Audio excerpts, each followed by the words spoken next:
విలక్షణమైన పాత్రలను పోషించి మెప్పించి ప్రజల యొక్క అభిమానాన్ని పొందిన మహానటుడు. వందలాది సినిమాలో నటించి అటు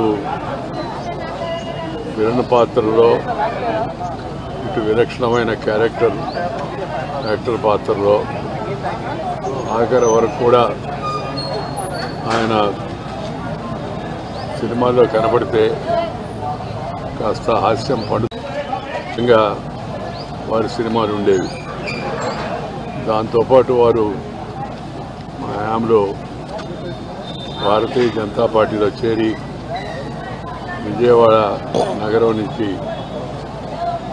శాసనసభ్యుడిగా ఎన్నికై ఇక్కడ కూడా చురుగ్గా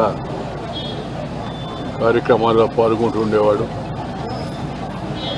ఆ మధ్యకాలంలో వారి కుమారుడు అకాల మరణంతో ఆయన బాగా కుంగిపోయాడు.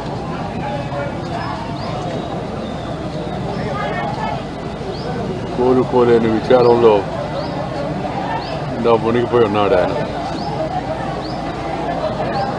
అలాంటి తరుణంలో మరి ఇలాంటి విషాదకర వార్త వారిని గురించే రావడం చాలా విచారకరం.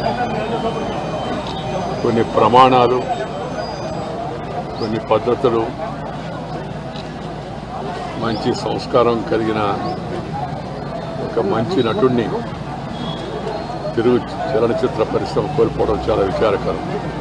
తెలుగులోనే కాకుండా తమిళ్లో, కన్నడ, మలయాళీ, అలాగే హిందీ భాషలో కూడా నటించేవారు ఆయా ప్రాంత ప్రజలందరినీ కూడా ఎంతో మెప్పించారు. అలాంటి మహానటుడు ఇవాళ మన మధ్య లేకపోవడం చాలా విచారకరం. వారి ఆత్మకు భగవంతుడు శాంతి కలిగించాలని నేను కోరుకుంటున్నాను. వారి కుటుంబ సభ్యులందరికీ నా హృదయపూర్వకమైన సానుభూతిని తెలియజేస్తున్నాను.